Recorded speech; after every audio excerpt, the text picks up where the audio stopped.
Saya tidak mengikuti sampai selesai, tapi saya sendiri mendatangi kediaman Kiai Subro itu bersama Mas Kolik dan juga Ryan dan Santri Putri kemarin itu. Saya sampai sekarang ini pun belum ketemu yang namanya Kiai Subro, dan saya belum pernah tahu yang aslinya wajahnya itu seperti apa. Apa yang terjadi tadi saat panjenengan ini ke tempatnya Kiai Subro menyamar menjadi pasien? Terus kegunaan dari raja itu sendiri hanya apa karena biar tidak tersentuh oleh kiai dan santri-santrinya itu? Andai kata Mbak Hindun ini nanti ibarat kata kerasukan lagi iblis yang kemarin pernah merasuk ini, bisa nggak setelah dikasih ini asma ini? Gesekannya kuat sekali untuk menembus Sirah Rakaton tersebut, untuk menembus kekuatan Halimun tersebut. Berarti bisa disimpulkan bahwa kekuatan kanuragan beserta kekuatan gaib spiritualnya Kiai Subro tidak bisa dianggap remeh. Waktu saya ke situ, keadaan Hindun itu kayak separuh jiwanya itu memang dibelenggu oleh Kiai Subro, dan di situ kekuatan dahsyat iblis yang dimiliki oleh Kiai Subro. Jadi begitu kuat kekuatannya Kiai Subro sehingga bisa memporak-porandakan satu keluarga. Pondok Pesantren Tahfidzul Quran Thoriqul Jannah Malang adalah lembaga pendidikan yang menyelenggarakan program pendidikan terpadu. Program utamanya yaitu tahfidz Al-Quran 30 juz bersanad, yaitu sanad Imam Hafiz. Yang kedua, tafakuh, memahami dan mendalami ajaran agama Islam.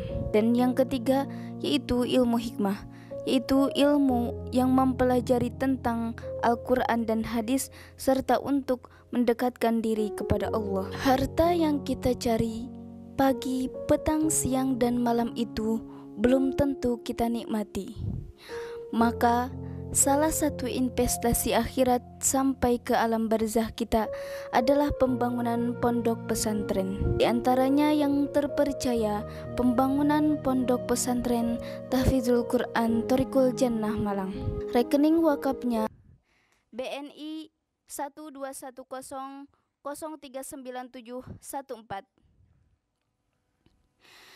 Rekening BCA 12308265508. Atas nama Khalifah, pendiri Pondok Pesantren Tahfidzul Quran Thoriqul Jannah.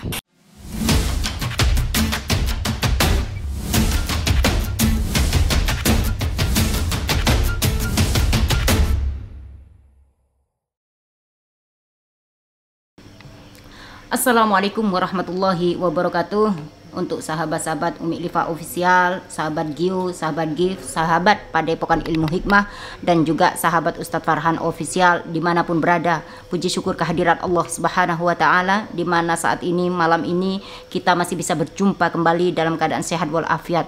Semoga sahabat-sahabat Ulu dimanapun berada yang saat ini posisinya dalam keadaan sakit, cepat diangkat penyakitnya oleh Allah Subhanahu wa Ta'ala. Dan semoga sahabat Umi Lifah yang mencintai Umi Lifah Official khususnya yang dalam keadaan tidak bahagia dalam rumah tangganya, dalam masalah, dalam keluarganya ada problema hidup, dalam kesusahan banyak hutang, semoga semuanya diangkat kesusahannya oleh Allah Subhanahu wa Ta'ala dan digantikan oleh kebahagiaan kebahagiaan rohani dan jasmani, dan selalu diberikan keberkahan dalam kehidupannya di dunia maupun di akhirat. Alhamdulillah, malam ini saya tidak sendiri sahabat, di mana saya didampingi oleh beliau yaitu guru besar Thoriqul Jannah yaitu Gus Idris Al-Marbawi, dan juga tidak lupa pula saya di sini didampingi oleh keluarga besar dari perwakilan keluarga besar dari Ustadz Jabar, di mana yaitu ada Mas Kolik, nah, dan juga ada kameramen kita yaitu Mas Ryan, tidak ketinggalan beliau, di mana ada Umi, ada Ryan juga ya. Karena Ryan ini juga sedikit agak brutal kalau bersama beliau, tapi alhamdulillah di saat bersama Umi ya, Ryan masih bisa Umi kendalikan, bisa slow, bisa tenang jiwanya ya.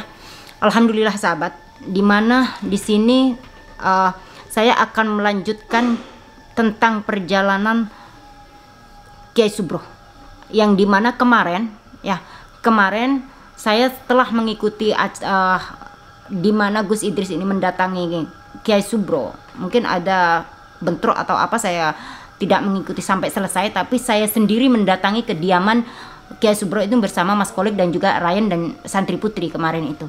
Di situ kita sempat ada adu, ada apa namanya, ada sedikit duel antara Mas Kolik dan juga Santri Putri, karena di mana saya berusaha untuk mengajak Mbak Hindun gitu kan. Tapi saya sampai sekarang ini pun belum ketemu yang namanya Kiai Subro, dan saya belum pernah tahu yang aslinya wajahnya itu seperti apa. Tapi saya tadi mengikuti perjalanan di Gio, di mana beliau ini Mas Kolik ya, beliau ini menyamar menjadi pasien. Nah, menyamar menjadi pasien, entah apa yang terjadi di situ, saya tidak sampai selesai mengikutinya. Dan alhamdulillah saya memang posisinya menunggu. Sebenarnya saya mau menyusul ke sana sama Mas Kolik karena saya khawatir terjadi sesuatu yang tidak saya inginkan seperti halnya kemarin. Maka dari itu saya di sini menunggu kedatangan beliau. Jadi saya pingin tahu apa yang terjadi setelah Gus Idris. Pasti Mas Kolik juga penasaran tentang keadaan Mbak Hindun sekarang ini ya. Apa yang terjadi tadi saat panjenengan ini ke tempatnya Kiai Subro menyamar menjadi pasien? Itu apa yang sebenarnya terjadi? Waktu itu tujuan saya untuk menyamar jadi pasiennya Kiai Subro yaitu ingin membentengi perisai di tubuhnya Hindun. Dan alhamdulillah Allah mentakdirkan itu supaya apa? Supaya tubuhnya Hindun ini tidak disentuh oleh Kiai Subro dan antek-anteknya atau santri-santrinya di situ. Saya bilang antek sini bukan santri ya, karena hanya berbaju aja, baju santri, tapi perbuatannya lebih dari binatang sepertinya. Tapi udah sempat dibentengin? Sudah saya bentengi dengan perisai, dari sholawat perisai sudah. Alhamdulillah, mudah-mudahan nggak bisa tersentuh di situ. Dan keadaan Hindun itu sangat memprihatinkan. Waktu saya ke situ, keadaan Hindun itu kayak separuh jiwanya itu memang dibelenggu oleh Kiai Subro. Jadi beberapa sukmanya, berapa jiwanya itu dibelenggu dibawa dikerangkeng oleh Kiai Subro. Seperti itu kondisinya. Berarti mengkhawatirkan sekali ya keadaan Mbak Hindun. Gitu. Apa Gus? Adik saya kayak orang linglung gitu. Betul. Karena sukmanya itu, sukma perempuan ada 9, kalau sukma laki-laki ada 7. Nah itu 2 sukmanya itu sedang dibelenggu oleh Kiai Subro. Jadi dikerangkeng oleh Kiai Subro. Jadi keadaannya sangat memprihatinkan dan mengenaskan. Tapi alhamdulillah di situ kita sudah membentengi supaya tidak diambil lagi sukmanya. Tinggal kita memikirkan nanti untuk merebut kembali sukmanya yang 2 itu. Aman. Gitu saya tak langsung ke Hindun aja ya. Mana? Mau kasihan adikku kalau kondisinya kayak gitu. Tunggu dulu Mas Kolik, jangan gegabah. Kemarin aja udah kejadian kayak gitu, saya nggak mau terulang kembali. Makanya saya itu untuk menenangkan sampean nunggu di pondok ini. Jangan gegabah, duduk dulu. Kita bisa bicara baik-baik. Jadi kayak gini nih, Mas Kolik ini gampang emosional. Maka dari itu gampang sekali kena serangan juga. Ya, yang pertama waktu ikut di Gio itu sampai muntah darah sama Ustadz Aziz. Nah yang kemarin juga abis gitu mendampingi saya ajak, katanya nggak mau brutal, nggak mau menyerang duluan, tapi ternyata sampai tetap aja emosi gitu. Adik saya loh, Mi, kasihan. Ya saya paham, tapi nggak harus dengan cara itu sampean selesaikan, Mas. Sampean harus mengerti itu. Biarkan kita korek dulu informasi dari beliau, itu keadaannya Mbak Hindun seperti apa dan di sana itu seperti apa. Kita korek dulu, baru kita ambil tindakan. Nanti saya ajak lagi ke sana. Ya, bagaimanapun kita semua di sini memikirkan untuk menyelamatkan Mbak Hindun. Dan bagaimana kita harus menghentikan prakteknya si Kiai Subro ini. Jadi sampai jangan gegabah mengambil keputusan sendiri. Ayo kita dengarkan dulu apa yang beliau sampaikan ini dan apa yang harus kita ambil tindakan. Jangan gegabah dulu. Ya, setelah itu bagaimana? Bisa dilanjut? Intinya kita tenang dulu sekarang. Kita sudah bentengi raja di tubuhnya si Hindun. Insya Allah beberapa hari ke depan kuatlah benteng raja tersebut. sambil kita memikirkan gimana caranya merebut Hindun. Baik.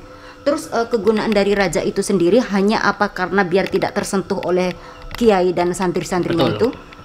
Andai kata Mbak Hindun ini nanti ibarat kata kerasukan lagi iblis yang kemarin pernah merasuk ini, bisa nggak setelah dikasih ini asma ini? Nggak bisa, karena sudah dibentengi. Nggak bisa ya? Tapi itu sifatnya kita nggak bisa menjamin lama, pasti akan ditembus terus. Dan setiap kekuatan gaib itu mereka selalu mencari kuncinya. Kalau kelamaan lama pasti ketemu kuncinya. Berarti kita Itulah nggak dunia bisa gaib. tinggal diam lama-lama ya? Ya. Dan kita harus segera ambil tindakan juga. Tapi di sini kita butuh tenang, karena dalam mengambil tindakan jangan dalam keadaan emosi. Kalau kita memutuskan sesuatu dalam keadaan emosi, maka runyam dan fatal. Sebenarnya tadi saya akan berangkat sama Mas Kolik dan juga Santri Putri ke sana. Tapi dengan kejadian kemarin yang fatal, Mas Kolik berjanji tidak mau membuat onar di sana atau kasar dulu. Tapi saya khawatir terjadi lagi. Maka dari itu saya menunggu panjenengan. Saya butuh penjelasan-penjelasan apa yang terjadi di dalam sana gitu. Makanya saya sekarang ini mempersiapkan, Mas Kolik ya. Kita persiapkan apa yang harus kita jalankan. Karena orang ini bukan orang sembarangan. Kira-kira udah menemukan nggak titik celah dari Kiai Subro ini dari panjenengan sendiri? Saya belum berhadapan langsung dengan Kiai Subro, dan saya belum pernah duel langsung dengan Kiai Subro. Waktu saya nyamar jadi pasiennya Kiai Subro, di situ sempat kuat juga kekuatan gaib Kiai Subro, karena saya bentengi dengan Sir Orakaton. Di situ saya bentengi dengan kekuatan Halimun juga, dengan bacaan Sir Orakaton. Di situ gesekannya kuat sekali untuk menembus Sir Orakaton tersebut, untuk menembus kekuatan Halimun tersebut. Berarti bisa disimpulkan bahwa kekuatan Kanduragan beserta kekuatan gaib spiritualnya Kiai Subro tidak bisa dianggap remeh. Meskipun saya belum pernah duel langsung dengan Kiai Subro, paling enggak kita sudah bisa mengukur kekuatan Kiai Subro lah. Karena saya sendiri belum pernah berjumpa dengan Kiai Subro ya, waktu saya ke sana kemarin itu untuk menyelamatkan Mbak Hindun, kebetulan dia orangnya nggak ada, cuma dijaga santri-santrinya aja. Nah, menurut panjenengan ini, apa memang di belakang ini adalah ilmu hitam? Kemungkinan besar ini adalah ilmu hitam yang berkedok agama. Karena saya melakukan penerangan waktu itu, di situ ada benteng yang begitu kuat sekali, yaitu gelap. Apakah memang ada sangkut pautannya dengan beliau? Kira-kira? Ya jelas, siapa lagi dalangnya kalau bukan beliau. Jadi hancurnya keluarga besar Kiai Jabar, mulai dari Kiai Jabar cerai dengan istrinya, ditambah lagi nggak cukup di situ, Hindun cerai dengan suaminya. Terus kejadian beruntun setelah itu, sumpah pocong Kiai Jabar yang dituduh, ya kan? Berantakan kan keluarga besar itu. Ditambah lagi si Kholik, Mas Kholik ini yang dituduh juga sampai sempat ritual sumpah pocong. Kemudian si Aziz ini kan berantakan sekali. Dan di situ kekuatan dahsyat iblis yang dimiliki oleh Kiai Subro. Jadi begitu kuat kekuatannya Kiai Subro, sehingga bisa memporak-porandakan satu keluarga. Itu ya. Terus sebenarnya di akhir zaman ini kenapa bermunculan sosok kiai bersurban, berjubah, tapi bersekutu dengan iblis? Misi dan visinya apa sih sebenarnya? Ya mungkin itu para pengikut-pengikut Dajjal di zaman sekarang, bisa jadi. Iblis yang berwujud manusia. Apakah ini yang sering disebut bahwasanya iblis yang merasuk ke raga manusia yang berkedok kiai dan ustaz?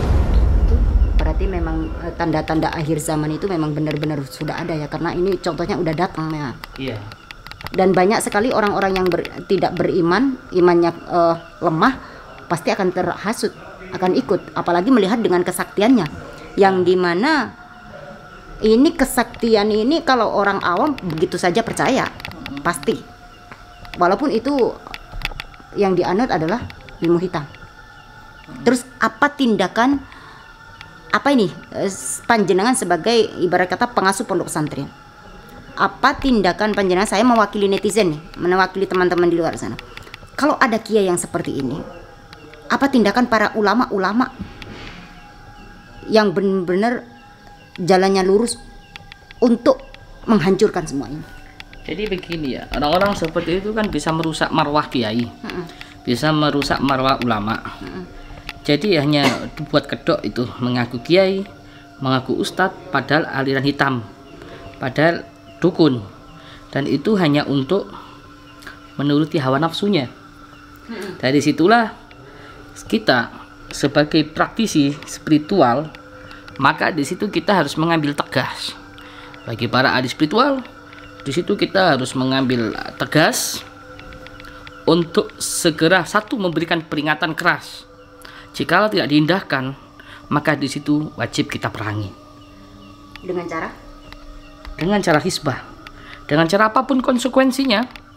Kalau sudah diperingatkan dengan baik-baik nggak bisa, kita peringatkan keras. Kalau sudah dengan peringatan keras, dengan islah juga nggak bisa, peringatan keras juga nggak bisa, ya sudah, berarti kita tentukan jamnya, tanggalnya, kita perang di situ. Caranya biar adik saya cepat balik ke rumah, biar sadar, karena saya kasihan sekaligus. Itu saya adik satu-satunya sudah sakit-sakitan, sekarang malah kayak gitu. Saya sudah nggak sabar cepat kumpul lagi kayak dulu, damai, keluarga saya damai lagi, nggak ada saling fitnah. Kasihan Abah juga. Ya pokoknya saya minta secepatnya biar adik saya bisa kumpul lagi sama keluarga saya. Mohon sekali minta bantuannya saya, Gus. Umi. Ya, saya sendiri ya sangat prihatin sekali dengan kejadian ini, Mas Khalid. Pasti sampai sendiri capek, letih, penat. Begitu pula kami di sini, bukan cuma Gus Idris, bahkan berdatangan para guru-guru hanya untuk membantu keluarga sampean memecahkan perkara ini. Dan kami pun tidak menyangka, tidak menduga kalau di balik kejadian ini saling tuduh menuduh, saling fitnah memfitnah, saling hasut, ternyata ada sosok orang baru yang itu tidak di luar prasangka kami ya, di luar dugaan kami. Jadi saya sih di sini mengikuti bagaimana Gus Idris berjalan aja.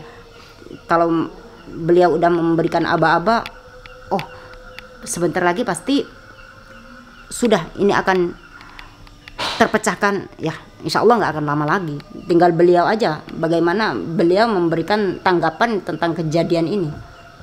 Ya. Intinya semua sabar, semua tenang, bukan lemot ya. Kita harus dalam strategi perang itu kita harus matang-matang betul ya, karena siasat itu penting. Kalau kita gegabah tanpa siasat, maka kita akan binasa, kita akan hancur. Oleh karena itu saran saya semua harus ikuti instruksi dulu lah ya, ikuti instruksi pimpinan. Jadi kalau ingin selamat, pasti kita akan ambil tindakan nanti. Namun kita harus kumpulkan bukti yang kuat, kita harus cari celah gimana caranya kita bisa masuk di situ dan bisa merebut Hindun kembali. Insya Allah dalam waktu dekat ini nanti akan kita umumkan kapan kita datang ke sana, dan tentunya pasti nggak lama. Dalam hari-hari ini kita pasti akan datangi tempat markas daripada Kiai Subro. Pasti panjenengan sebelum datang ke sana itu udah dipikirkan betul apa langkah yang harus dilakukan. Ya. Sebenarnya saya gini Mas Khalid, selain untuk datang ke Kiai Subro ini, saya juga sebenarnya ingin bertanya banyak kepada panjenengan ini tentang sosok ibu sampean yang udah bercerai dengan Ustadz Jabar. Ya, karena waktu itu saya juga jarang ketemu dengan sampean. Tapi kayaknya sekarang ini bukan waktu yang tepat untuk saya mengorek, dimana saya penasaran sekali apakah di balik semua ini paling nggak siapa tahu saya bisa menyatukan keluarga panjenengan, bisa utuh kembali. Kalau soal ibu waktu habis cerai itu sudah nggak pernah ada kabar. Nggak pernah ada kabar? Nggak pernah ada kabar sama sekali. Nggak tahu kemana, juga nggak tahu. Terus kamu pernah mencari nggak ibu kandung kamu? Kalau mencari sudah ya sampai tanya-tanya kemana-mana, nggak ada yang tahu. Gitu ya? Iya. Tapi saya menemukan seseorang, itu seorang perempuan, di mana dia itu melakukan ritual Ya'juj dan Ma'juj mengandung ilmu hitam. Dan dia selalu memanggil-manggil putrinya dengan sebutan Dun, Dun, Dun. Nah, ini saya masih menelusuri. Nanti akan saya bawa fotonya ke panjenengan. Apakah ini ada sangkut pautannya dengan keluarga sampean atau enggak? Saya diminta netizen untuk membawa foto dan memoto ibu ini untuk dibawa ke keluarga sampean. Ya, karena kata sampean udah nggak tahu keluarga ibu sampean ini mungkin beberapa tahun ya bercerai, jadi nggak ada kabar, sampean mencari juga nggak ketemu. Entah sahabat, apakah ini ada rentetan dari keluarganya Mbak Hindun dan Mas Kolik, saya juga tidak tahu. Kemungkinan besok atau lusa saya akan menemui lagi ibu yang kemarin, untuk benar-benar saya akan ambil fotonya dan akan saya bawa ke Mas Kolik. Jadi sampean tidak usah panik, tidak usah khawatir.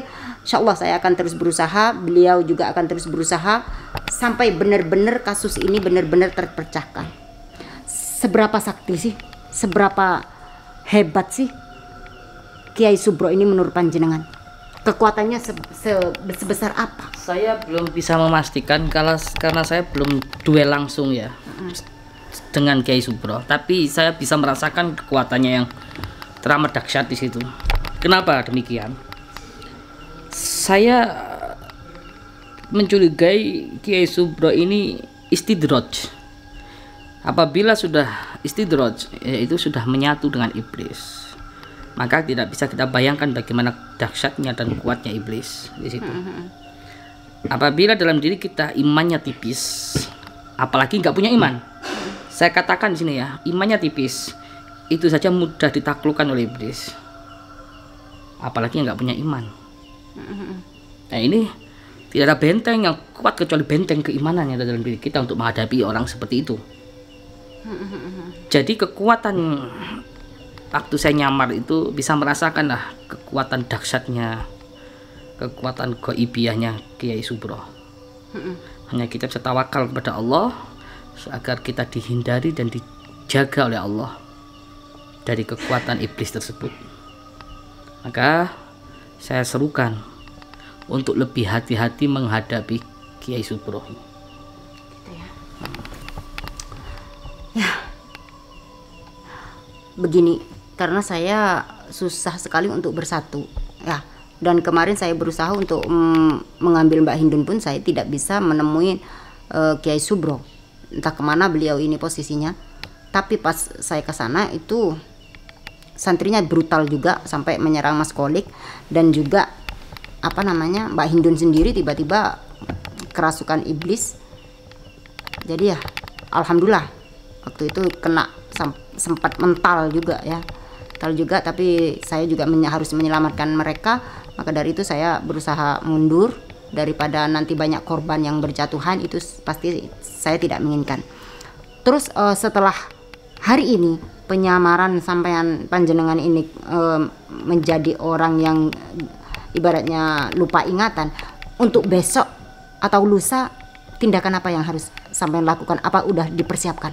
Sudah, kita akan segera ambil tindakan. Insya Allah kalau nggak besok ya lusa, kita akan datangi markas daripada Kiai Subro. Insya Allah Mas Kolik akan kita ajak nanti.